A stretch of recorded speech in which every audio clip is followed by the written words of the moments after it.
Hello, I'm Tim Harris. This is Julie Harris, and this is Real Estate Coaching Radio. That's right. So make sure that you hit the subscribe button so you won't miss any future episodes. Thanks again for popping by. Hit that like button, and don't forget to leave your comments and questions so we can get right back with you. We will. Thank you for continuing to make our podcast, Real Estate Coaching Radio, the #1 listened to podcast for real estate professionals in at least the United States. And let us know what you think about this video. Leave your comments below. Thank you.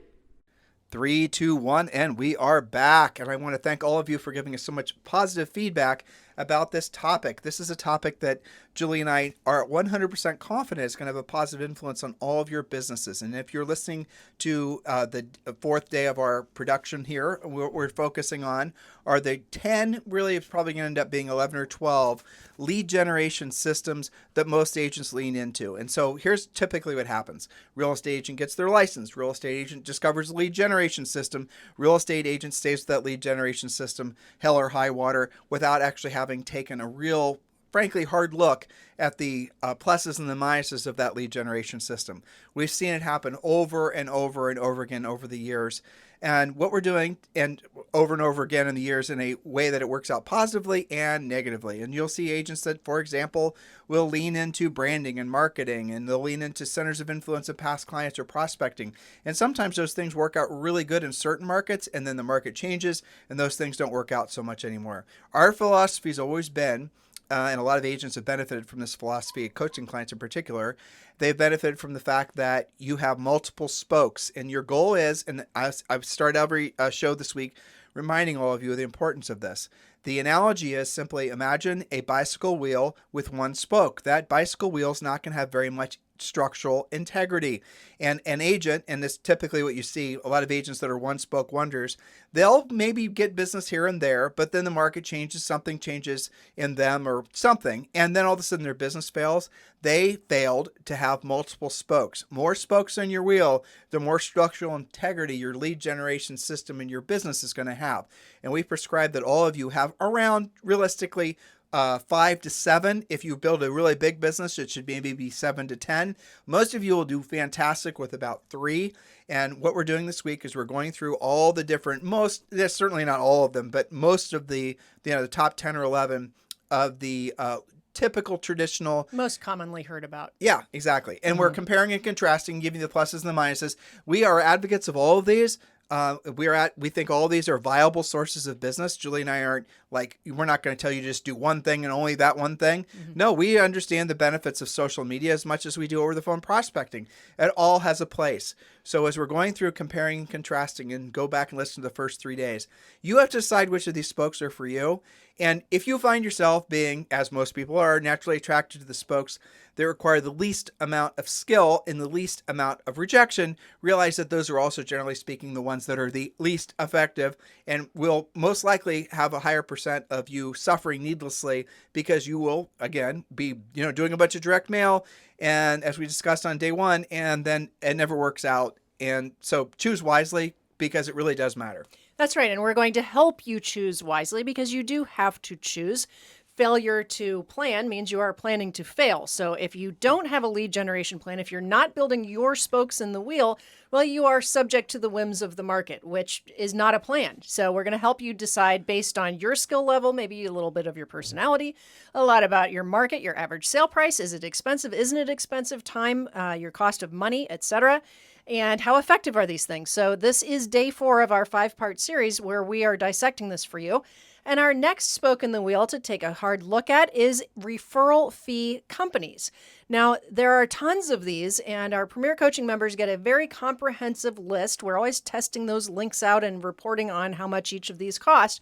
But these are referral fee companies. Now, this is different than, quote, buying buyer leads, where you pay, say, a monthly fee to get X number of impressions, and it's up to you to make them work out or not work out. And they're different from reload companies too. Different from corporate reload, which we talked about yesterday. These are referral fee companies where there's lots of different versions of these, but by and large, you pay when a transaction closes. So that's how you, in a sense, you're buying the business, but you're not paying for it unless it actually closes. Now let you guys, just so you're super clear, we like all these companies, and we will coach all of you. So like you might want to be with Ojo. Well, Julie and I happen to know one of the people running Ojo, and we can help you have that relationship. Maybe you want to learn how to generate leads from Agent Machine or Homes for Heroes. These are all the things we teach you to do in Premier Coaching. What we're going to do is we're going to give you a list of what really are the most popular paid lead generation sources. And then you decide which ones you're going to do business with, if you're going to do business with any of them. If you're building a lead generation spoke, what are the pluses and minuses of the companies we're about to rattle off? Well, it is a passive source of business. The business will come to you. Generally speaking, it's going to be a better quality lead, I would say, in most cases. In some cases, they're actually going to have pre-qualified the lead. That's right. And then you're going to then have to pay a referral fee when it closes. So it's not going to be something where you're paying just for leads. Like if you were doing pay-per-click, you're just paying for leads. Whether that lead actually becomes a closed transaction is a totally different conversation. So these are verified sources of business that some of our top coaching clients have worked with. It's not the most profitable source of business. It's not the most predictable source of business, but it is a verified, predictable, duplicatable in the sense that, if you have a relationship with 5 or 6 of these, probability is on your side that you're going to be getting consistent business from at least a couple of them. That's right. I look at it as a spoke per se when you're working the combination. No one of these is going to generate at a high enough level that you can count on it because you can't tell me. I mean, it's predictable in the sense that the leads have been vetted and they really do want to do a transaction. But it's unpredictable because you can't tell me that, for example, Home Light's going to give you 5 deals this year. It might be 0. It might be 10. They could be good. They could be bad. All right. So we have Home Light. We have Ojo. We have Op City, Dave Ramsey, Agent Machine, Homes for Heroes. Z-Buyer I'd put on that list. Z-Buyer. And there's a lot of others, actually. The list is long. And what these do, for example, let's just choose an obvious one. Dave Ramsey, okay? So what Dave Ramsey does is obviously he has a syndicated radio show, podcasting, books, and the whole thing. And he'll run commercials on his media where he's offering to connect one of his listeners with a Dave Ramsey approved agent. And then that Dave Ramsey approved agent's going to pay Dave a referral fee. I believe it's 35%. I think it might be 37% might now. Be up to 37. And you have to compete you have to essentially pay to be a Dave Ramsey approved agent, and I believe it's pretty expensive. Yeah, do a little bit of training. And then they rate you. So if they send you a lead and you don't convert usually it's a listing, which is nice. And if you don't have very high status or a rating with them, you won't get much more business from them. That's right. So they're holding you accountable to the results that you get. It's not exactly a slam dunk every time. Now, when you are winning those listings and you are able to compete, they do tend to be decent leads because in this case, they've gone through his financial coaching. They have a real down payment, decent credit, and the rest. Now, Dave Ramsey leads are pretty well organized. They have an actual system together. There's things that you have to do, but that's a good example. Now, but Dave Ramsey, for example, there's a lot of other companies. Dave Ramsey is probably saturated. You're hearing that word a lot this week. You may not be able to get in. And you may not be able to get in. In a lot of these areas, you just simply, they don't have any capacity. They have enough agents there. They don't get enough leads. They're not going to allow anyone else in. Depends on your area. Maybe if you live in, say, Kansas City or something, they might not be as saturated as, say, San Francisco. Right. So what I would do, and again, we have a more comprehensive list on Premier Coaching, but definitely form relationships with all these guys. All of these guys are going to charge you money. Remember, we're giving the pluses and the minuses. All of them are going to not guarantee you any kind of result. So you're going to be basically speculating that you're going to get business from them. And even if you get a lead from, say, for example, Homes for Heroes, they are not getting paid unless you transact. So they're not going to send you more business unless you transact, even if, unless you actually take the listing and sell it or, work with a buyer and sell them a house. So even if you paid to play, doesn't mean you're going to play for long if you don't perform. So these sources do give you a usually decent source of business. Yes, a verified lead. Right. And it does cost you something coming and going. So those are the pluses and the minuses. Yes, I would say that. Now, the plus is just like with relocation leads and some of the other things we talked about yesterday, the benefit really is having the listing. Okay, so as long as you look at it that way and you're able to compete, because none of these, and again, we like all of these companies, but none of them guarantee that you're the only one with that lead, because maybe the person's spouse is golfing with some other agent that also, maybe they don't even know about Home Light or whatever. So I look at it, again, as more of a supplemental source versus a standalone strong spoke. All right, so we're moving into the next source of business. And again, we're not putting these in a particular order. That's the reason we haven't numbered these. So again, remember, you're deciding what order you're going to be building your spokes. We're asking you to take into consideration the cost of the lead source, and we're asking you to take into consideration where essentially it's a passive or a proactive source of business. If it's passive, that means you're waiting around for the lead to come in. If it's proactive, that means you're going after and getting the lead. And it's more predictable. You're in more control. Right. It's the predictable and duplicatable part that you need to start deciding whether you're wanting to have a business and frankly a life that's predicated on a lot of hopium. And that's what's going to happen with most of these. Like, well, if you look back at the list over the last few days, right? We had referral fee companies. That's it's hopium. Relocation companies. That's hopium. Geographic farming, probate. Notice of default distress is a little bit less hopium. Open house is a little bit less. New construction, a little bit less. But you guys get the concept here.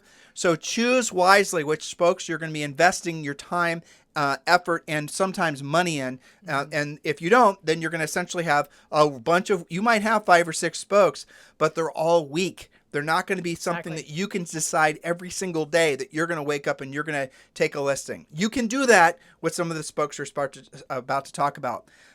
Now, with the exception of this next one, which frankly, I'll just, Which one do you want to do next? Buying buyer leads. Oh, yes. So buying buyer leads. Let's talk about that, Julie. Yes, so buying buyer leads. Now, this is different than paying a fee for a transaction that you actually did and closed. So buying leads, and I hesitate to even call them leads. They're more like impressions that maybe are leads. But this is something like Zillow, for example. So you spend X amount of dollars per month. You have some kind of usually 12-month contract where you're paying whether you get a closing or not. And you're getting X number of, quote, leads, which you are responsible for following up on yourself, who, the quality kind of ebbs and flows. Most people can give you 1 or 2 examples of a deal they did this way, or maybe a handful of deals this way.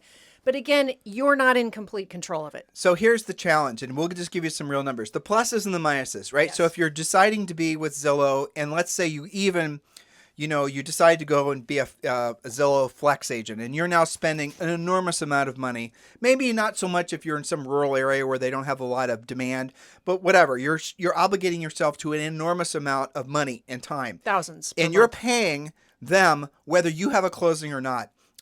We are talking with someone who's part of our EXP group, Carrie Shaw. Yep. And Carrie, in 2021, sold $731 million. You heard that right, listeners, $731 million in volume.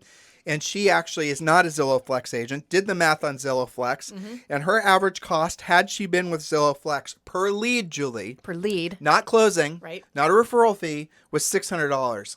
Yes, that's pretty speculative. And she said she knew other people, well, actually someone we both knew who I won't mention their name, whose cost per lead is $350. So here's how it works. I want you to think about this. You now have an email communication from Zillow. You have a new lead.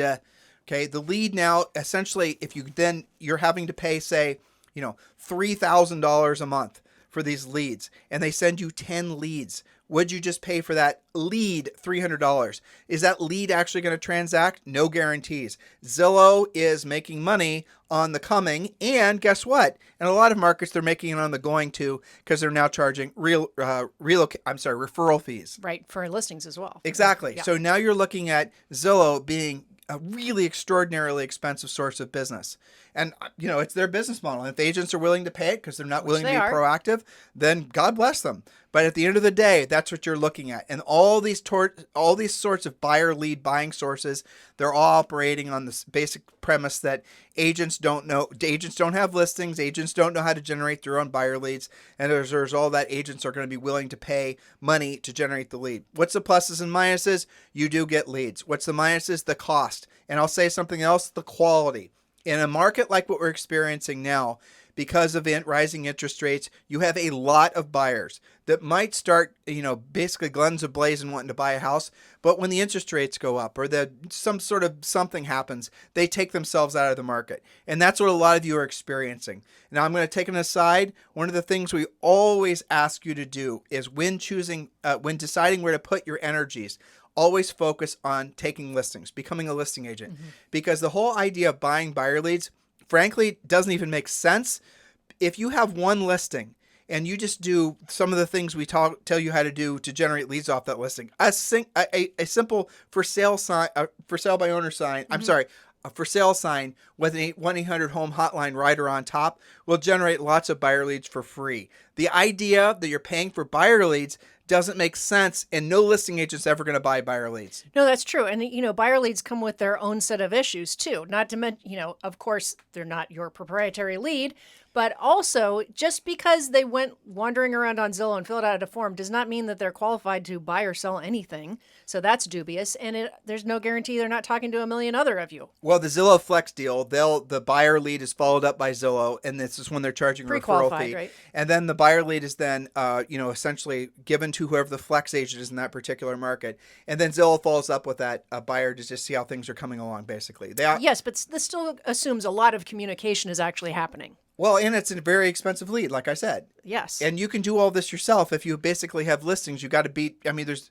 the old thing our broker used to say, you have to beat the buyers off the stick. When you're a listing agent. When you're a listing agent. There's so many of them that are coming at you all the time. So just take into consideration the buying buyer leads business model. There were a lot of teams and brokerage that were built on the buying buyer leads business model. And as the leads have gotten more expensive and as the quality of the leads and quality in the loosest of sense has decreased, you're seeing a lot of brokerages and again teams that added a lot of buyer agents, and now the math, it didn't make sense really in the first place, but now it really doesn't make sense. Mm-hmm. So you're going to have to retool, and this is a special message for all of you who are having setbacks in your business. Your business model, maybe you were buying buyer leads from Zillow, right? Your business model in the past market worked great. You were making plenty of money. Things made sense. Just because it's not working now doesn't mean that you can't adapt and work and essentially make the most of this new market. You aren't successful or weren't successful just because of the past seller's market. You can be successful in any market. You're not just an up agent. You're an any agent. You can make money whether it's the buyer's market, seller's market, it doesn't matter. If you're one of these teams or your brokerage or something like that, and you're stuck in a rut and you're wondering what the heck is your future going to hold for you because the business model that you've been using for years where you have a team and you have, agents working for you, all of a sudden it's not working at the same level, that's okay. Learn how to adapt. Learn how to evolve. And that's why we're talking about not just one source to hang your hat on, multiple sources of business so that you can have that flexibility and versatility to generate in many different ways. What would you like to talk about next? Well, you had social media lead generation, which we should talk about next. But also, I think that we needed to almost have marketing. See, marketing's kind of convoluted. Right. It almost should be in its own bucket. So let's talk about social media lead generation. All right. So you do and should include social media in your lead generation. It should be one of your spokes for sure.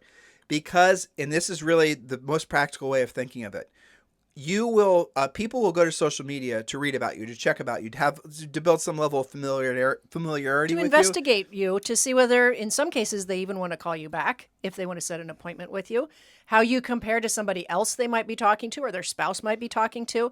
It is a secret profiling that's going on, which you may or may not even hear about, right? I mean, I do this when we get new coaching clients sometimes. So the pluses and the minuses. The social media, when you're going to do it right, if you're not just going to basically have some bot do all your posting for you, does take a lot of time. If you're going to start making videos and things like that, it does take a lot of time and it does take a lot of repetition. If you're going to do social media and you really want to be impactful, you have to do it for an extraordinary long period of time. You will occasionally generate leads from it, almost always buyer leads. Again, we look at social media for what we really believe it to be. And some people will call it brand building. And since that's the modern vernacular, let's just call it that. Social media is brand building. Social media is making it so that people in your local market, again, when doing research on you, are going to see that, they feel comfortable with you. That's the essence of it. And you can, and we do believe actually over time, what social media is, I'm going to take a slightly different turn. The big forms of media used to be, and they still are to a lesser extent, but they're very expensive. Radio, TV, and billboards and things like that. Mm-hmm. Mass media, right? Yep. So mass media has been replaced by social media. Mm-hmm. And it's so much more effective. And here's what the real major difference is. With social media, it's not just you talking about, it's not you just messaging. It's you messaging and then having a communication and forming a relationship. That's the difference. But also, listen to what I just said. If you're not willing to form the relationship with the people, if they're not responding to what you're putting out there, then you're just, in essence, wasting your time. We always suggest that all of you, and it doesn't matter where you are in your career, always have profiles or have essentially social media set up on really LinkedIn, Instagram, YouTube, and Facebook. Have it on and have the same picture, have the same description, same phone numbers. And there are systems where you can put up one post, like for example, on our social media, we'll have a, how do I focus in on this? All right. So if you have to choose what you're really going to focus on and really dominate, here's the answer: YouTube Shorts. Put all your best effort into YouTube short videos. And the way you can make those is it's a minute or two. You talk about a topic that's obviously relevant to your local buyers and sellers. And then that same YouTube short, the same short video, then could be put on TikTok, Instagram, and YouTube. So you make one form of media, and it then basically is syndicated across all these different platforms. Now, if you do that over time, now this is the downside. If you do it over time and you make literally thousands of videos and thousands of social media posts, you will, for people that are paying attention to that particular platform, call it Instagram, and they happen to be following you, you will start to build a high level of brand recognition, name recognition, which is similar to, say, for example, doing geographic farming. You guys get it? So the idea behind geographic farming is you mail postcards to a particular area. And when people think real estate, they think, Tim and Julie Harris. Well, now social media conceptually has that same ability to have that same, branding power, just obviously online. That's the concept behind it. Social media is going to become, in our opinion, especially with the advent of Chat GPT and some of the other things that are happening with AI, social media will become more powerful and, frankly, a hell of a lot easier to produce content for. Yes, and inexpensive too. I'll give you guys an example. Julie and I, it's Chat GPT, right? Isn't that what we were playing with? Yeah. Mm-hmm. So we were exploring the different ways that AI is working right now. And you guys should Google Chat GPT. We're going to do a podcast about it next week. And you can put, this is what I did this morning. You know what? I should read this. Am I online? I think I am going to read it. All right. I'm going to tell you guys, you guys will find this funny, hopefully. I was doing something. I put in the keywords into Chat GPT. You're going to read that? Sure. I'll read it in a second. I put in into Chat GPT. I put in Maxie, French Bulldog, Zoe Grace Harris. And I think I put something, maybe another couple keywords. And then I said, write a poem about Max, the French Bulldog, and Zoe, his friend. His friend, right. Yeah. And that's all I said. I said, basically, these are the keywords, and write me a poem. And this is what Chat GPT wrote. I did not have anything to do with this. Yes. Based on just what you fed into it, here's what it was. Maxie the French Bulldog was a pup of high renown. He was playful and energetic, never slowing down. Zoe was a little girl with big bright eyes and a smile. She and Maxie were the best of friends for miles and miles. Together they roamed the fields, chasing butterflies and bees. Maxie would bark and play fetch while Zoe climbed the trees. In the evenings they'd curl up in the soft grassy bed, watching the stars twinkle above as they talked and laughed. Maxie was always there to protect and defend. He'd watch over Zoe day and night until the very end.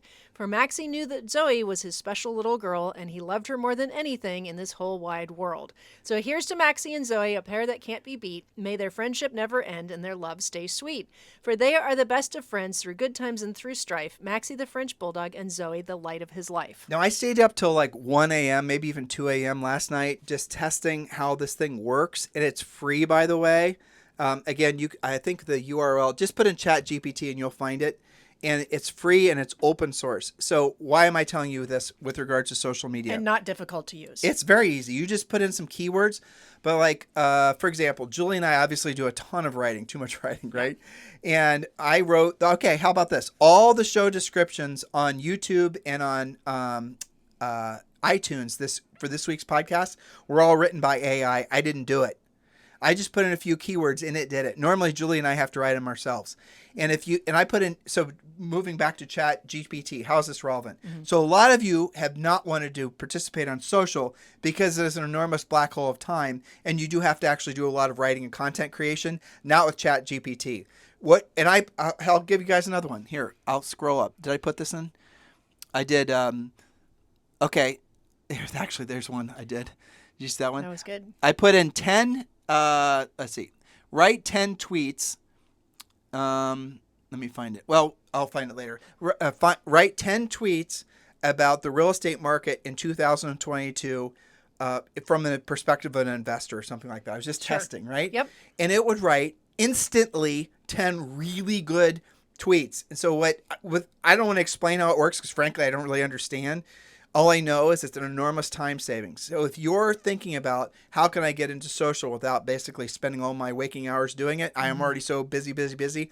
You guys got to lean into this because you're going to be astonished. I certainly am by what it can provide. Now, you want to hear something really crazy? You guys ready for this? You're going to be able to make, and I'm not making this up. It's called, what is it called? Podcast.ai or something? Isn't that what it was called? So. Right. So I thought, well, is there an AI that can take our voices, since there's thousands and thousands of hours of our podcast, right? We've done thousands of shows, 5,000 shows, Probably basically. hundreds of thousands of hours. Yeah. Can we load our past recordings of all of our podcasts into an AI widget and have that AI widget then create new podcasts? So like if we wanted to create a podcast on, say, for example, how to use ChatGPT for social media, will that actually work? And I thought, well, that sounds like a great idea. Yeah. Talk about time savings, right? I think Right. all you guys get what I'm saying. Okay, well, guess what I discovered? Yes, there's a company that's using open source AI, and they're creating exactly that same widget. And I came across, and Julie and I over lunch today, listened to an interview between Joe Rogan and Steve Jobs. Yes. Now, Joe Rogan didn't interview Steve Jobs. And so what this thing did is it went into all of Joe's and Steve's audio recordings available on the internet, memorized their voices. Everything was exact. You could not tell a difference between listening to a real podcast or listening to them talk. Everything was perfect. Nothing sounded stupid or obvious.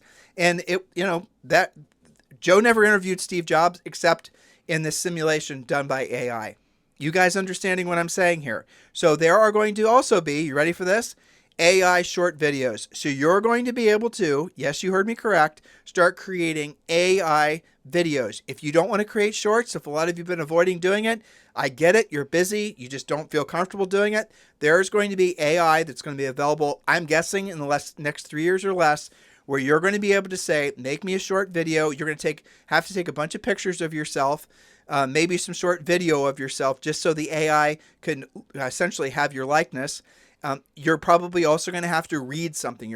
I'm guessing how this is going to work, right? If you don't have thousands of hours of podcasting, you're probably going to have to read some passages. Well, it'll sample your voice and That's your what I'm saying. tonality and your vernacular, and it'll get to know you very, very quickly. And it's going to be able to simulate you doing a short video on whatever topic you told it to do, and it's going to be essentially a virtual you that's indistinguishable from the real you with your voice and your likeness that's starting to do social content. Well, it's pretty much all you and I have been talking about for the past couple of days and on our walk and things. I know. And, I have so many thoughts about this. You and I went back and forth a lot on our walk today about how could this be a great real estate application? I mean, everything.